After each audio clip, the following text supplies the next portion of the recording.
2014 इनके क्षमता में आने से पहले एक टीवी शो पे इनके एक बहुत बड़े सपोर्टर हैं, मैं नाम नहीं लेना चाहता, इन्होंने कहा था एक टीवी शो में बैठकर कि आप मुझे ये बताइए कि अगर डबल इंजन की सरकार हो जाएगी, if we are there in the state in the central as well, हम 35 रुपए का तेल आप लेंगे या 70 रुपए का तेल लेंगे। कुणाल दा, I hope you remember this.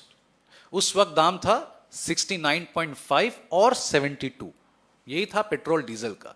और एक बहुत बड़े चैनल में यह कहा जा रहा था, ये लोगों को बताया जा रहा था कि आप मुझे ये बताइए कि आप 35 रुपए का तेल लेना चाहते हैं कि 70 या 72 रुपए का तेल लेना चाहते हैं। आप मोदी सरकार को वोट दीजिए और मोदी सरकार पावर में आने के बाद आप सबको 35 रुपए का तेल देगा। आपको ये समझना बहुत जरूरी, we have to understand this when we are talking about the price hike of petrol and diesel. आप ये मत समझिए कि जो लोग बड़ी बड़ी गाड़ियां चला रहे हैं, लंबी लंबी गाड़ियां चला रहे हैं, उनको इफेक्ट करेगा, नहीं।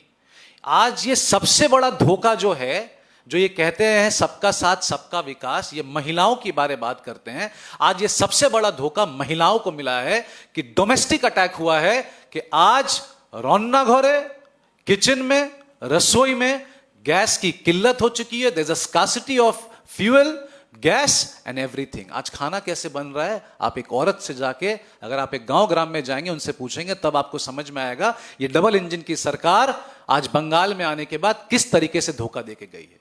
जैसे कि मेरे सीनियर कुणाल दा ने कहा, अब भैया आप कह देते कि अगर हम पावर में आएंगे तो सबसे बड़ा झटका, भेंट नहीं, एक सरकार जब पावर में आता है तो वहां के जनता को भेंट दिया जाता है। ये भेंट नहीं दिया गया है, यहां पर दाम बढ़ा दिया गया ये बोलकर कि अब आप इसको झेलो। So this is the power of double engine. आपको समझना पड़ेगा, ये सिर्फ बंगाल के साथ नहीं है, ये पूरे देश के साथ है।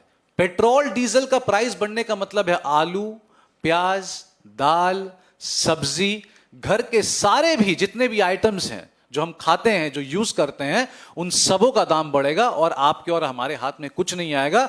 मैं ये पूछना चाहता हूं कि आज ये डबल इंजन की सरकार इस सारे चीज को वॉर के ऊपर क्यों ला रही है? वॉर तो चल रहा था, वॉर तो आज से नहीं चल रहा है, वॉर तो बहुत दिनों से चल रहा है। और आप कहते हैं कि भाई हमारे पास we are trillion dollar country, हमारे पास बहुत पैसे हैं, हमारे पास रखने की जगह नहीं है। एक बीजेपी का नेता यह कहता है कि आप, मुझे तो यह नहीं पता हम पैसा को रखें कहां। तो जब आपको यह नहीं पता है कि आप पैसा को रखना कहां चाहते हैं, तो कम से कम आप लोगों तक वो बांट दीजिए। आज ये 3 रुपए बढ़ा दिया है, जाहिर सी बात है कल 5 रुपए बढ़ेगा। So this is a challenge coming from double engine sarkar. This is what they were waiting for. That let me enter Bengal and then you will see what we will do for you. But what? आज क्या हुआ? आज session में इतनी बड़ी बड़ी बात करने के बाद ये वापस से फटकार, वापस से मार, आज ये गरीबों के ऊपर, बंगाल के ऊपर और इंटायर पूरे इंडिया के ऊपर, पूरे देश के ऊपर ये पड़ा है। तो ये आपके सामने है किस तरीके से एक डबल इंजन की सरकार हमें और आपको बेवकूफ बना रही है, लच्छेदार बातें कर रही है, गोल गोल घूम रही है। यह आपको जानना बहुत जरूरी है। And end of the day we are there, we are Trinamool Congress, हम दीदी के सैनिक हैं, अभिषेक बंदोपाध्याय के सैनिक हैं। हम इसका प्रोटेस्ट जरूर करेंगे। आज मीडिया के थ्रू किया है, कल रास्ते में उतरेंगे, क्योंकि हम पता है जमीनी लड़ाई किसको बोलते हैं।